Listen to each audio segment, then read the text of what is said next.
Okay, so while we're waiting for her, just want to explain that sometimes when people call into the system, we only see their phone numbers. We don't see their name.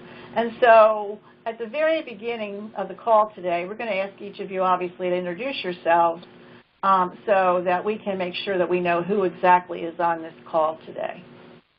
But Kay Warfield from Alabama just went to find her IT person to see if she could get in here correctly.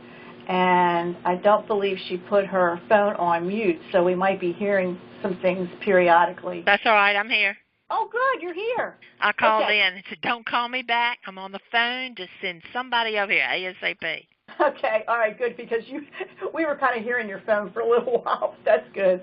Okay, so let's wait. It's only 12:04. Let's just wait a couple more minutes just to make sure we got everybody on here that said they might be. Did somebody just come on? No? Okay.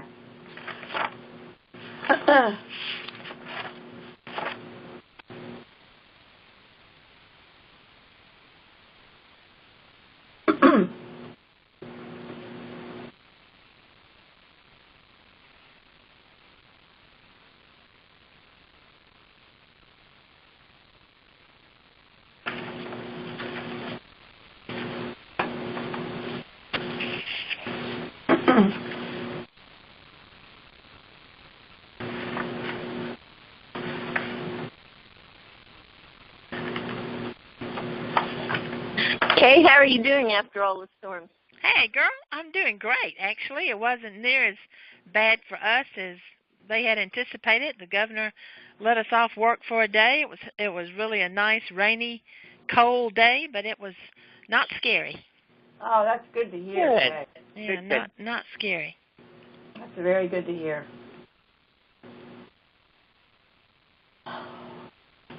Well, I'm not sure anybody else will be joining us because the people that are on here right now are the ones that said they were going to be on here, but let's just make sure. So if each of you could, right now, introduce yourself and just kind of tell us what you think you might be able to contribute today to this phone call about the response system and its definition and the modulators. That would be great for us to hear.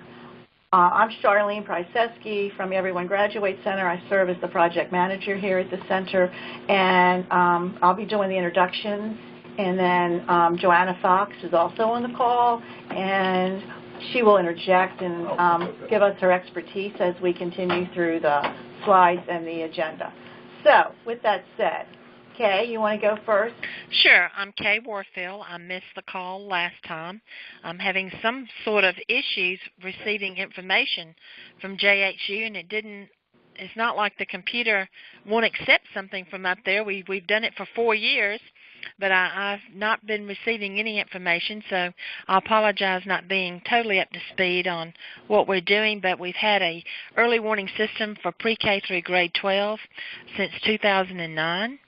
That John Hopkins was so actively involved in helping us to design. So it has been very beneficial, and I do believe that stretching this to the post-secondary will be helpful not only to the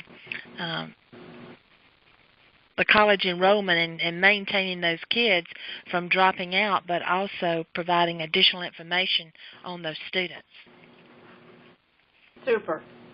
Okay, Carla, you're on the phone? Yes, I am. This is Carla Gay. I am the director of we call it here Early Response Systems in Portland Public Schools in Portland, Oregon.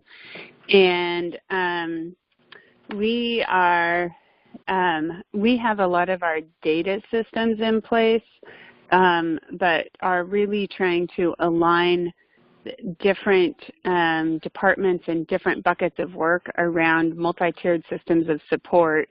And at the high school level, that's early response systems.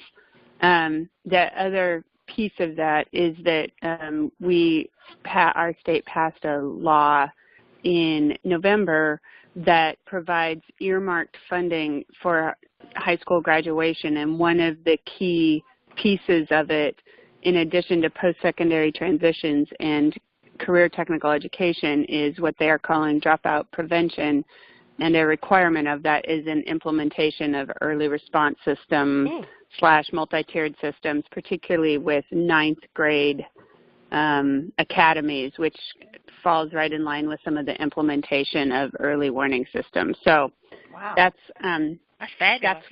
That's where we're at with that, and I'm kind of charged with taking the lead role on the implementation of that. So Carla, could you send me some of that legislation? yes, it's evolving. Yes, I sure can. That would be wonderful. I mean, gosh, you're lucky.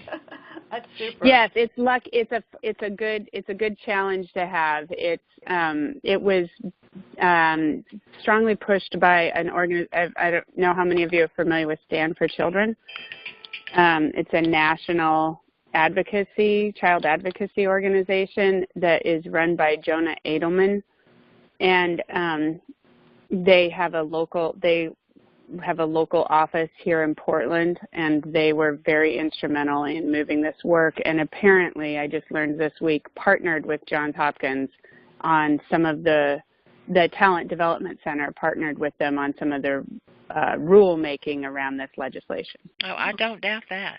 Okay, I think that's Amy, you're on the call?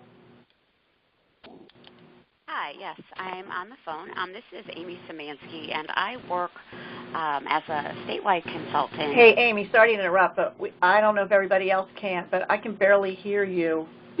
Okay, let me try again. I've been having a lot of kind of phone bleeping issues lately. All right, better? Yes. Okay. I work as a consultant with the Ohio Department of Education's Office for Exceptional Children, and sorry, Amy, it's happening again. We can't really hear you, and you're kind of bleeping when you can hear you. Let me try again. I'm not sure. You know what? Let me call back in a different phone, and then I'll All right. touch back. That sounds good. Mm-hmm. Thanks a lot.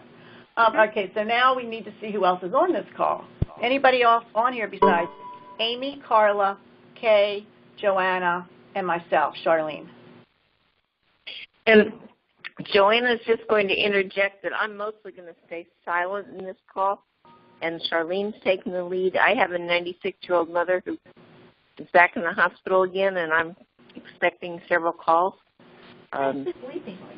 So I don't want to inflict all that on you, and I will step out. Well, I feel for you. I've been there. I know you have, Kay, and I feel for you, and I have renewed sympathy and empathy.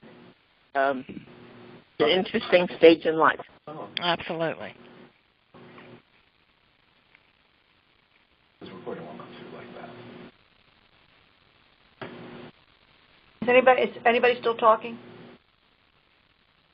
Hello? No, Amy is going to be calling back in, is that right? Okay, I'm having trouble hearing here. I'm on a different person's phone in the office, and it's not seeming to be able to pick everybody's voice when they're calling.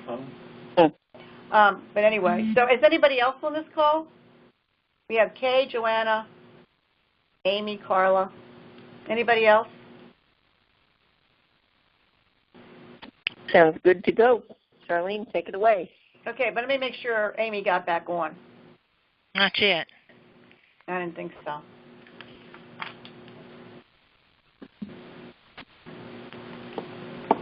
There she is. Saw her. Sorry. So, Charlene, do you mind bringing me up to date, just kind of refreshing where we are, to this point in time? Okay, hang on 1 second, because that was actually going to be part of my call. My call. Okay.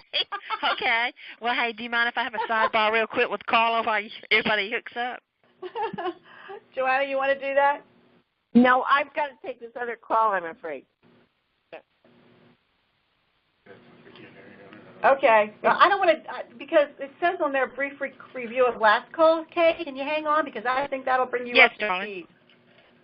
Just don't want to go ahead and Kay, this is Carla. I'm happy to send you some information, and I will we can arrange a side call after this to give you a little more up to speed. 971. Okay. 678. Okay. 7492. Okay, thank you. Okay. Amy, did you just come on? I did, yes. Oh, Amy. Oh, Can we hear can you hear you. better? We can hear you so well. Thank you so Oh, much. good. Good. Bad phone. Okay. Sorry about that. Super. So we were just doing introductions, and we couldn't really hear you. Would you mind? Yeah. No, I don't mind at all. I am a regional consultant in Ohio. I contract with the Ohio Department of Education's Office for Exceptional Children in the area of secondary transition for students with disabilities. And right now I am coordinating a pilot project that we have just started with 4 districts in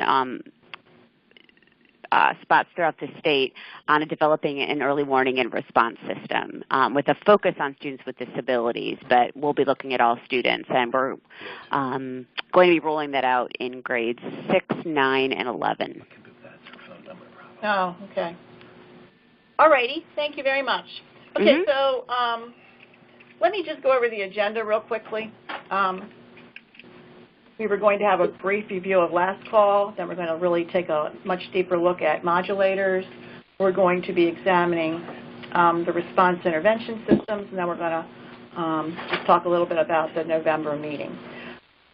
Before we, and I'll save anything that has to do with logistics for the very last point for the November meeting. So the very first thing last time that we spoke about was the definition of the response and intervention systems. And if you want to just quickly look through that, we decided on it last time, and we don't want to spend a lot of time on that right now because we really need to get on to the modulators. But Kay, this is basically where we are. Okay, good. I'm looking at it. We have a definition, and we're ready to move on to the part of the framework. Okay. So the part of the framework that I hope all of you received in that email that I sent, it would be really, really good if you had that up in front of you, because the slides that we have are very basic, but they reflect everything that's in that, that document.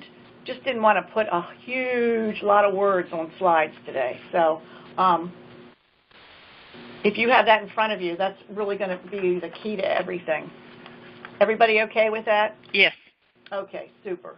So as you know, as you look on that, you can see that that's the exact same definition that is written there.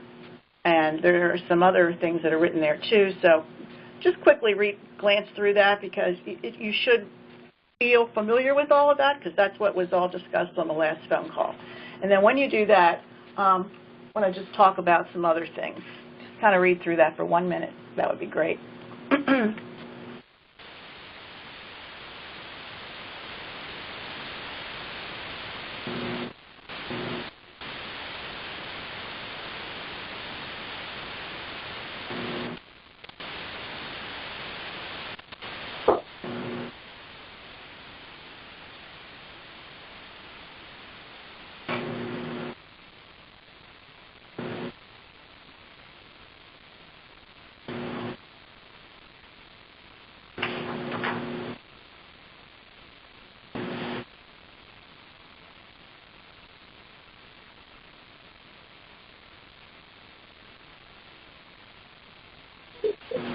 Okay, everybody good to go? Okay. So today, basically what we'd like to do is to examine the modulators and can they accommodate and look at the potential sources of information that's going to inform or modify our response systems. So this is like the really next big step. And these are not necessarily in stone. We're asking for your input on these. So we need that the ones that we have provided, do they really help advance the framework and fine-tune the responses? And which ones do you feel are the most helpful and why?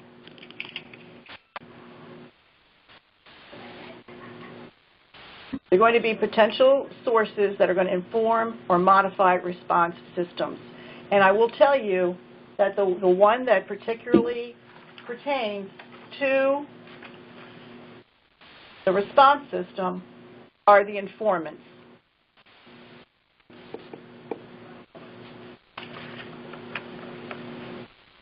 but it's very, very good for everybody in our groups to look at the whole picture. And so that's why we kind of wanted you to look at the influencers, the filters, the informants, and the enablers to see if you agree that these will be helpful in moving forward the response system.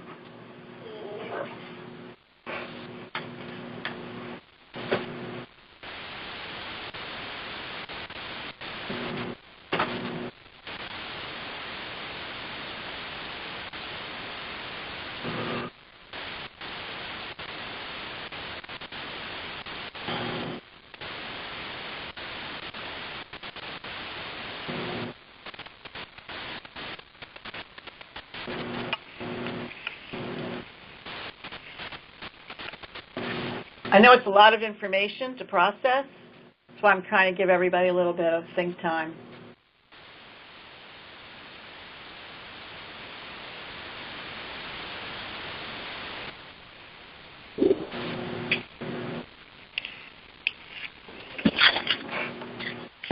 Maybe we should inquire how people perceive these different terms and what comes to mind when they read them and think about them.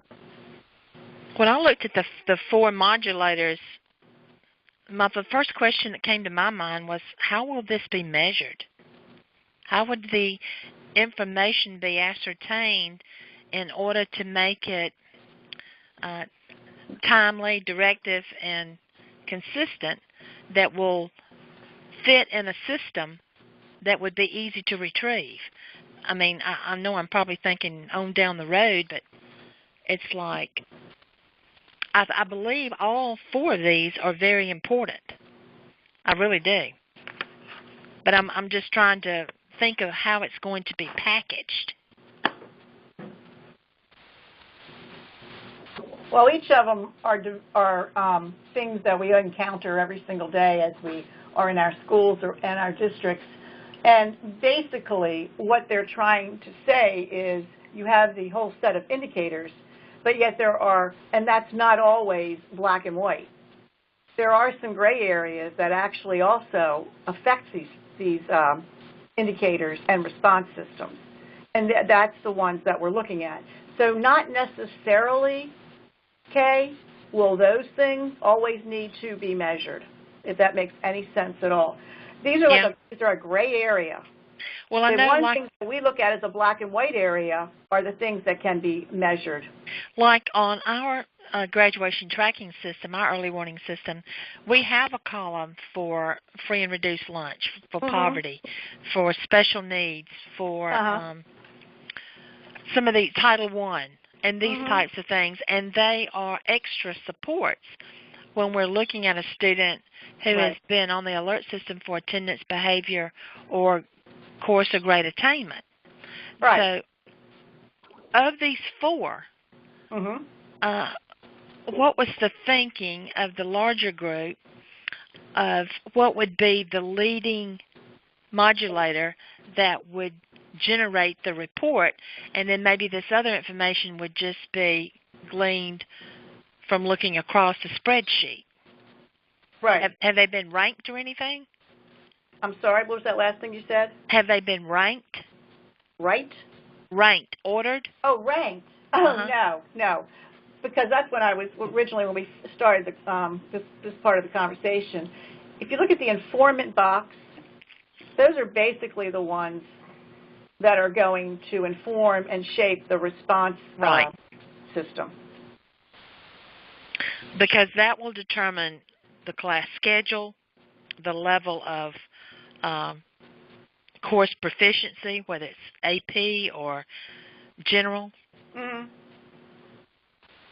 So, I mean, I understand that one.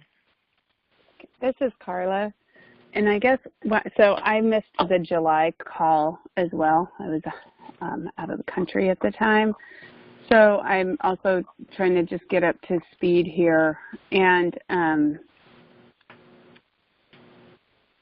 what I just want to kind of step back a minute and make sure I understand what we're trying to do, which is identify responses that are more timely and accurate given the particular indicators that that are identified beyond the ABCs. Is that correct? Yes. Yeah. So, and then the influencers, filters, informants, and enablers are really the different variables that impact the type of response that we apply to any given situation. Absolutely. Okay. So I guess I'm just thinking at it from a practitioner's level, like purely from the school implementation. This language and level of detail outside of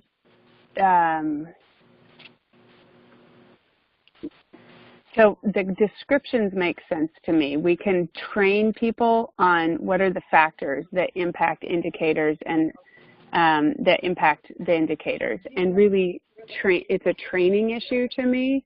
The same with the filters, because you're talking about bias and beliefs and the ways in which we read the data based on our own experiences. Right. And then the informants are more of the data. So I guess I'm trying to understand how these pieces would be applied in an early warning system outside of more of part of a fidelity tool that says, you know, all staff have been trained on implicit bias, for example, and all staff have been able to have used some scale of measuring their implicit bias, you know, annually to see a shift in our belief system about kids. That's where I would see this potentially coming in from a technical piece, but so much of this seems more adaptive and professional development based. Right, absolutely. So I'm just trying to understand kind of the purpose and how this would be applied, because then that helps me kind of backwards map into what the best way to give feedback on these are. Same here. I'm sorry? Hey, this is Joanna. I'm going to jump in a little bit because several people weren't on the call last month, and kind of tell you a little bit about how our thinking has been evolving. One of the things we've been encountering is that, you know, we're firm believers in the ABCs and still think, to go to Kay's question, that these are the most easily measured and collected. And but what's come up, you know, we've had a lot of conversation on two other topics, especially social emotional learning and college and career readiness.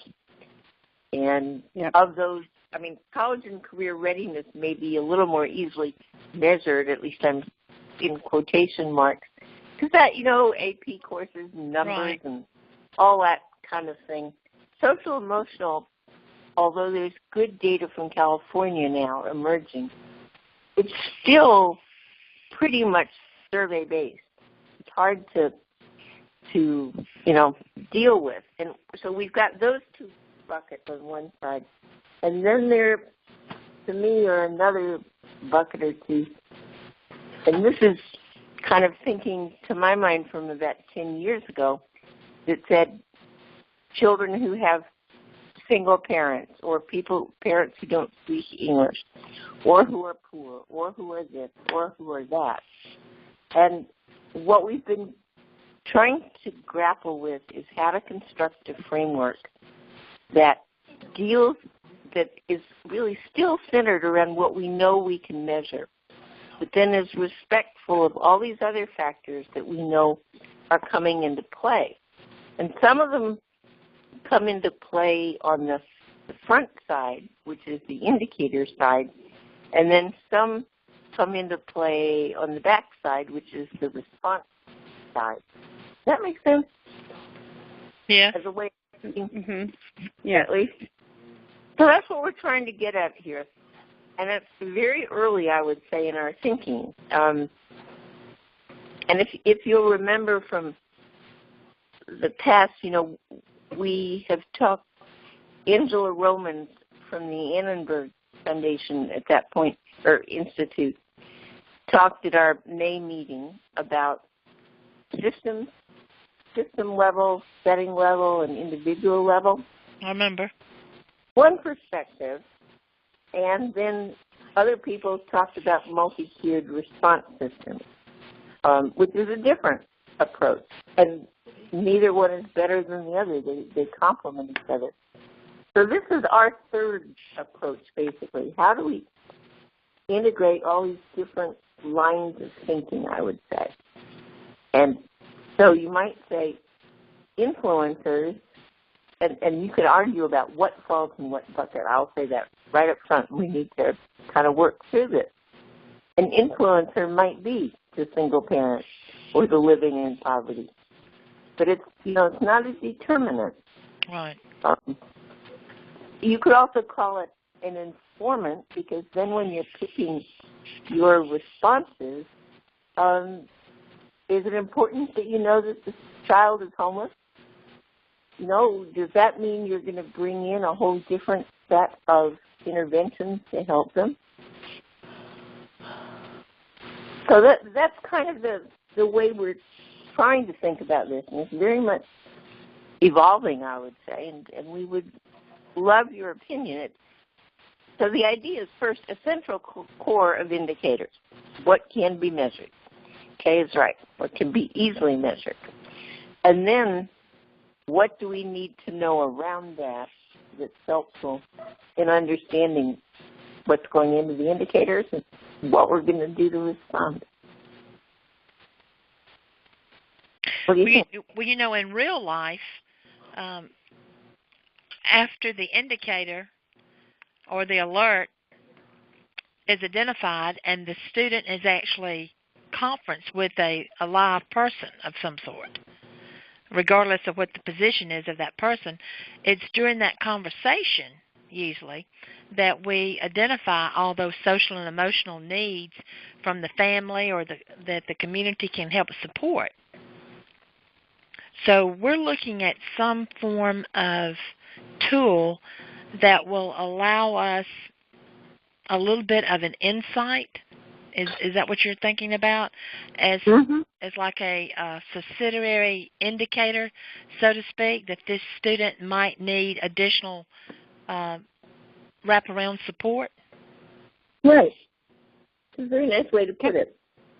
So can I this is Carla, and I just want to jump in there. And I think that the thing that comes up for me is I like the idea of influencers versus predictors. It's just because you're homeless doesn't mean that you are predictably going to drop out, for example. However, I think in applying this with staff in schools, the thing that gives me a little bit of concern is if you look at influencers and say, oh, well, they're homeless, of course they can't, or of course they won't, or of course whatever. That's where your bias comes in. And so that's where your bias comes in. So this is where I wonder, and you'll see my bias around multi-tiered systems, but one of the things that I struggle with and that we're struggling with as a school district is we really need a sort of universal approach for all of our students as our baseline of how do all of our students receive love and support. And what are those indicators, what are our benchmarks for ensuring that we have culturally responsive and engaging instruction, for example? And how do we know that? So that we're not always trying to have a huge system with 2,000 kids in a high school and, 10 to 20 high schools be looking at all 2,000 kids individually, because then the people who are doing the work get totally overwhelmed and kids fall through the cracks. So I think that being able to look at the data from a systems level in a school, for example, let's get our ninth grade teams together and look at all of our ninth graders and look at those key indicators, and then do what are the influencers maybe beyond that for a subset of that student population that is not reaching our thresholds in the ABC. So for example, of all of your ninth graders, how many of them, what percentage of them are attending less than 90% of the time? Okay, let's look at that. If you have over 20% of your kids attending less than 90% of the time, then your ninth grade team needs, or your school-wide building leadership team needs to be looking at what are we doing to encourage attendance across our school rather than trying to figure out individually what's going on with every single kid initially.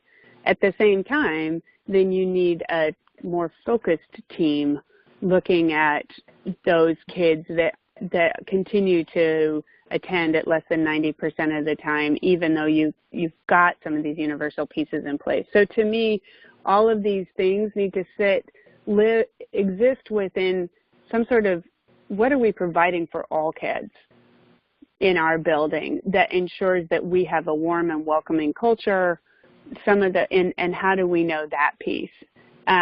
Otherwise, we're constantly in response or reaction mode, and then we're overwhelmed as professionals because we're actually doing response and reaction mode. Yeah, it's unmanageable, and you're serving over 50% of your student population with these individual responses. So that's where I think a multi-tiered system can be extraordinarily helpful, is just managing the level of response.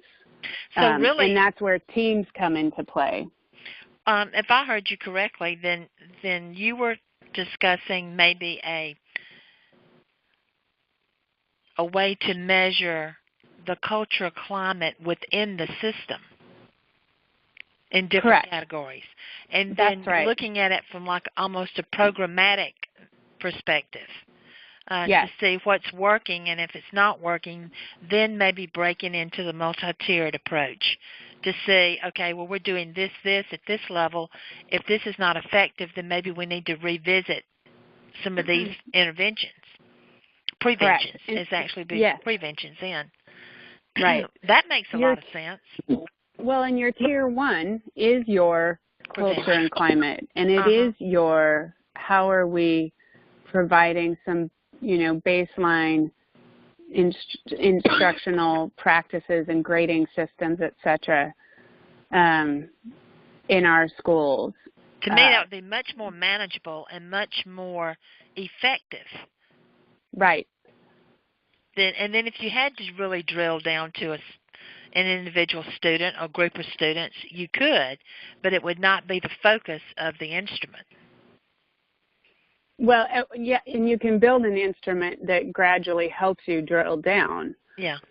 But that starts with, and this is where I will say, so I have been working on K-12 alignment, and I'm learning a lot from my K-8 partners around PBIS and RTI, which is very much a multi-tiered system, and wondering how do we apply that in a high school setting without always living in response and reaction. Well, on our graduation tracking system, we have a multi-tiered level response, and it works very nicely. But we intervene a lot of strategies in that tier one that eliminate a lot of response and reactionary efforts. So you've basically blended a multi-tiered system with an early response system. It comes through our professional development on the one of the steps of implementation of the early warning system.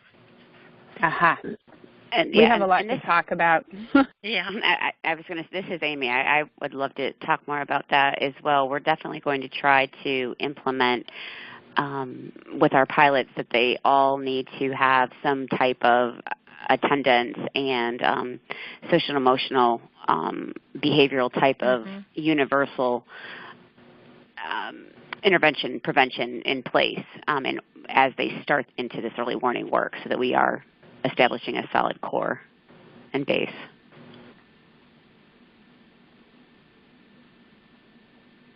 Okay, so let's get back to our task here. Yes, what do we think about the modulators? Yeah, like, and how it relates to post-secondary. Hey, I'm with Carla on that systems approach. I really am. Mhm. I don't know how the other group is thinking that meets like in a couple of days, but to me that is makes so much sense. It's probably not going to be accepted by anybody. But it really does make sense. If I was at post-secondary and I really wanted to get a feel of what my issues were, Mhm. like if I had a high propensity for kids not doing well in freshman English, or if I had a problem with too many ninth graders not completing not ninth graders, but freshman college not completing and going on to be a sophomore, this would help drill down to find out where the gaps were programmatically, and then even characterization-wise through the individual. You know, is it a population? Is it an actual subgroup of kids that the school was not addressing or supporting? Mhm. To me, that makes a lot of sense. So if we had to kind of summarize that in terms of how that particular idea would help to build the response system, how could we say that? Well, I'm just trying to think like Carla does from the back and work my way to the front.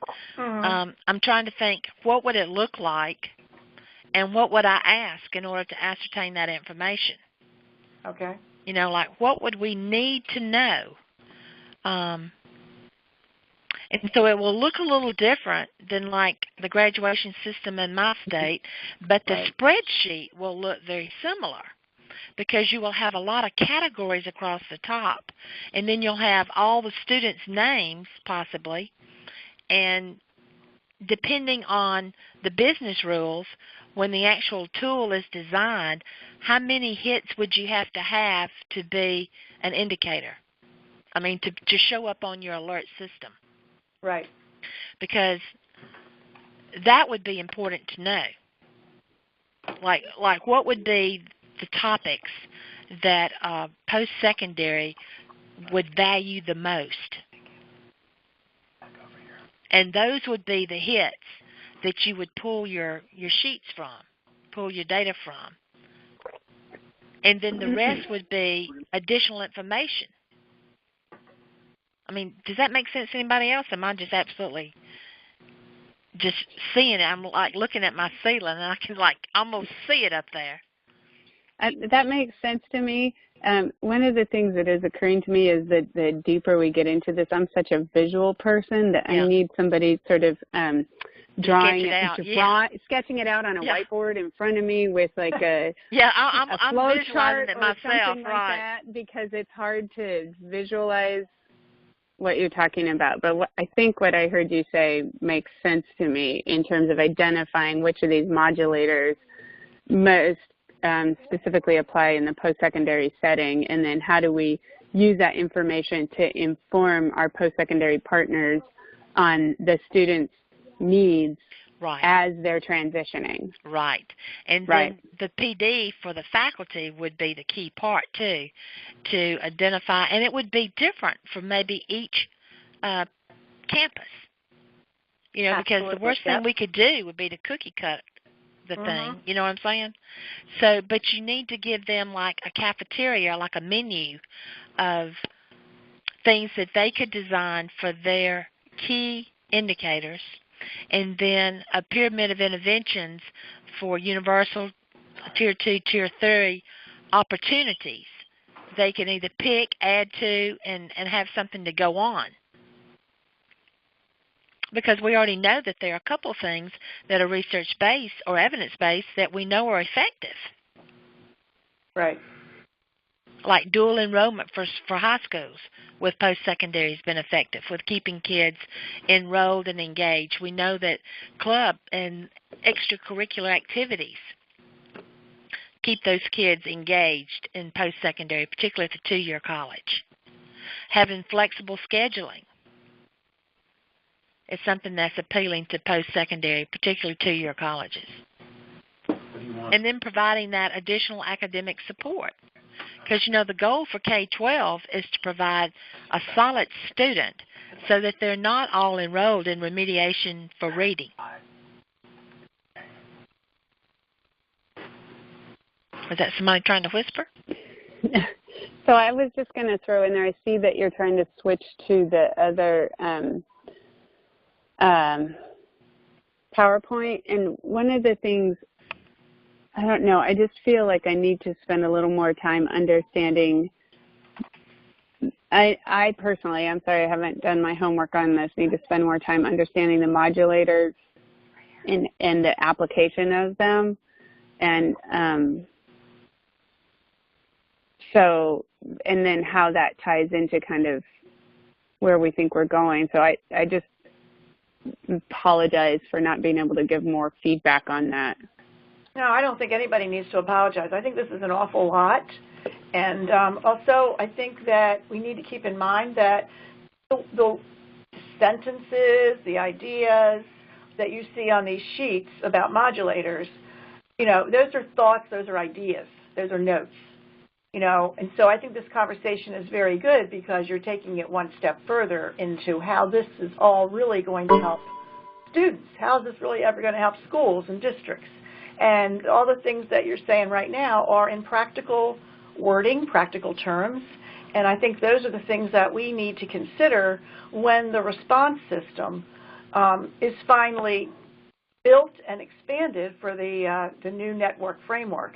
So I think it's a really good conversation, and I don't think anybody should feel like, I'm not up to speed, I'm not quite sure, because to be quite honest with you, we have read and reread and reread. So it's like, I think it's very good for all of us then to just kind of like say, well, yeah, that's a good idea, but it could also say, whatever, or no, I don't really think that's a good idea. So all these things that we're saying are really, really important to move the framework forward.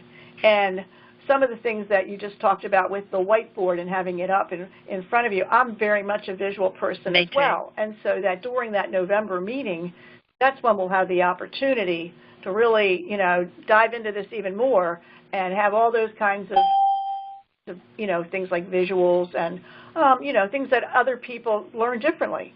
And also, that sometimes is a big part of a response system. You have to realize everybody learns differently, right, and everybody understands things in different ways. So I think it's great. But I just had an epiphany. Uh-huh. When I was looking at the modulator for filters, when we had a discussion, I don't know who said it, if Carla said it or Amy said it, but when we were talking about the subgroups particularly, and Joanna might have been the one to say that about poverty or maybe overage kids or maybe kids who are a lot younger than the traditional 18 or 19-year-old entering post-secondary.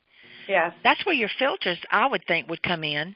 Yeah, absolutely. And that's pretty much what that's good, Kay, because that's pretty much what that is trying to say, but those may be ideas that need to be added. See what I'm saying? These are ideas. Well, just put it down in lay terminology so that everybody can understand it. You know Absolutely. What I'm saying? And that's how this needs to be written. Yeah, and that's actually where I want to pitch in, is that I think some of this is, like if I spend time reading it, I can put on my academic brain, but I can't imagine working with school teams and using this language and having them not glaze over. So I just think that, so we really have to think about the language we use. Absolutely. I agree. As we think about the application. Yeah. The ABCs work for people partly because it's the ABCs. It's simple. Right. No, that's right, because they are the black and white, right? Right. That's what they can see. That's what they can read. Well, see, that's why I was trying to translate for everybody, because I guess I've worked with Hopkins now for so long, I kind of understood what they were talking about. Okay, thank you, Kay. Thank you very much for bringing us back to reality. No, but that's a super observation, and it's one that we really, really need to explore so that these things are written for everyday people that they can understand, and that they want to use. It's got to be practical. So anyway, Amy, did you? I haven't. Did you want to say anything else about that part of the conversation about? I think the only thing I would say is that I agree with the idea of using more practitioner-based terminology, and then also making sure that these are understood to be more considerations as opposed to something that we have to focus on for each and every single student every time, because otherwise we will get overwhelmed completely. Right. And so with that said then, let's just go back to the original question. Are these modulators making sense? If they're written properly, if people can understand them, are there something that need to stay in the framework? And if so, where?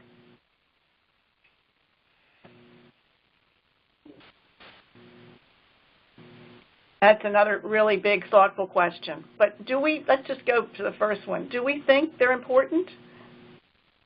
Oh, they're absolutely important. Yes, they're right. Yes, for sure. So we all agree Yes. that they're important. We may not always agree with the wording, and we may not always agree with exactly the categories, but we agree that these things do influence. Yes. Okay. So I guess the next step for us to really think about is then where do they fit? Where do we want to put them in the framework? And we may not answer that today. We may struggle with it. We may need to think about it more. But we do agree that we have to consider them, right? Right. Yes. Yeah, we just need to figure out where to put them. And how we're going to pull that information. Like right. what's going to feed the category. It seems to me that just as a thought on all of this is one of the things would be some sort of fidelity implementation tool, because that's where I could imagine these things coming up.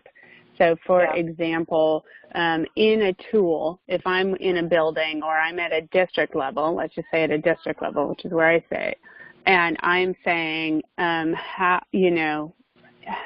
we have these factors which impact our indicators, around which students might be at risk or might need additional supports. I would want a rubric of some sort that tells me, do I have the right pieces in place to even know what these factors are? And then once I know what they are, do I have the right systems in place to respond to these factors appropriately? So do I have a teaming structure that meets regularly and that has all been trained using common language and practices around this? Do I have a way to record our decisions as a team about the correct action? Do I have a way to monitor whether that action has been effective, and at what point do we stop taking that action with a group or individual kids? So these pieces I could see coming up as a part of a tool that is developed to assist districts and teams in schools to actually think through this, because it feels more like it's on the professional development side. Yes. And they're tools to help us make decisions with the data that we have. One of the things that we struggle with is we have a lot of data. We don't always have it organized in a way that it's accessible or actionable. And even when it is, it doesn't always, we don't know that those actions are effective. So a lot of this is around having teams be data literate enough around this work to be able to apply what they think is an appropriate intervention or response based on that data. And they are swimming in numbers without actions that they can really go to. And I think the training around how they function as a team to be more responsive could be part of a tool.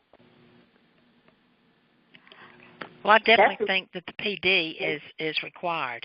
I think that's been one reason where the places that we use our GTS has been effective is because of PD.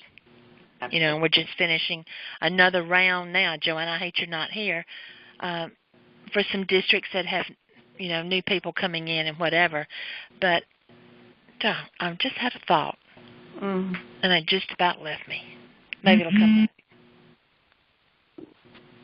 Doggone it. It was a good one, too. Should have written it down while you were talking. I couldn't hear you at the end, sorry. What I've heard from all of you, and I'm sorry, I have had to step out a couple times, but first of all, if I can kind of go back and summarize this, Carla made the real point. You need a universal approach to avoid bias, and that's, to me, that's kind of getting at the core of all of this. And then to help sort out what one wants to do on a more individualized basis or even on a larger basis, we need a tool, a rubric, whatever we'd like to call it, that's going to help people on the ground make decisions quickly. I love the point that the teams are swimming in data right now, too many numbers. We have to help people sort things out. I thought it was extremely helpful that you all pointed out that the language is not accessible right now, and we need to change that. And we will work on that, I promise you. What are some of the other big points or takeaways that you want us all to leave today with? Well, I think that the whole intent of the tool, of course, in addition to being supportive of the student, is that it should reflect the mission of the post-secondary school. Like, the school has goals and outcomes that they would like to achieve, and this tool, to me, would be a good measuring stick to see if indeed those goals were being met. And if they weren't, it would be a quick, easy access to identify where the gaps were. I think that's a great point. One of the things I would like to add is that I really like the idea of modulators. I know there had been discussion at one point as to whether or not we needed to add additional indicators, or there may be still some discussion around that. And I think that the simplicity of the ABCs, is extremely important to maintain, because otherwise we do get completely overloaded with data. I think the nice piece about these modulators, however it is that we start to use them, is that it does account for those areas of gray that we have to consider, right, but that might not necessarily be something that we have to spend an immense amount of time on. So I like being able to have that flexibility. I always get feedback from schools, well, what about the kids that are this, or what about the kids that have this, or what about the, and so I think that addresses that for them and makes them know that we're looking at the student comprehensively, but it allows us to first get at, we can get at the first level, why they're at risk, and then dig more deeply. So I appreciate this tool, this setup. And let me just add something else, because we're going to need to move on, because we only have like 3 minutes left on this call. But I think everything that I'm hearing right now is saying that because of the way that all of these things are worded, and we want them to be more accessible to teachers and districts and schools, that we have to be really careful the way that this final framework is put together, because it has to be worded in such a way that, just like what all you were saying, it has to be adaptable to all the different kinds of districts, all the different kinds of schools, and all their policies and all their rules. And I think that's a really good way to stop right now, so that when we know that's where we need to go at the November meeting, we need to begin to look at how are we going to write this in a way that it's going to allow all these modulators to be a part of their system, but not necessarily the overall big framework. And I hope that's making sense. Yes. Okay. So is it okay now, we kind of like have really done a fabulous job today of trying to direct our next steps for the November meeting. And so then I'm just going to turn to that for a minute. And all of you will be getting an invitation next week to the November meeting, and the November meeting for this group, which is Response, is on November the 15th. And so I'll be sending out specific information about that. And I also just want to mention that we have a brand new travel system at JHU. And as you know, whenever we have something new, for everybody. It takes a little while to get used to it and to learn it and to put all the input in. So I'm going to be sending you the form that says the usual things like I asked last year, like how many, what night are you staying, your name, your organization, and all that. But I'm also going to have at the bottom of it some information that I and we have to share with the travel agent, because we're not dealing with the same travel agent anymore. And so this is just like a logistical thing, but I would really, really appreciate it if you guys could do that and send that back as soon as possible, because it all has to be tabulated and sent over to the new travel group. And I'm hoping that this really works well, because it's very new and it's very different. But if you could do that, I would greatly appreciate it.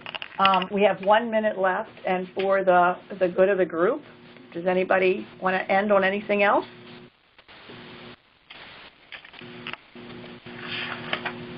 I just want to thank you all for your input today. It was really, really great because, like I said earlier, we have some place to go now, and we know where we need to go, and I'm looking forward to the November meeting when we're all together and in person, so that we can make sense of this again, we can review it, and get everybody else's ideas. So if you all are good with that, thank you. Have a great weekend, and again, thank you for your participation. Thank you. Bye-bye. Okay. Thank you. Bye-bye.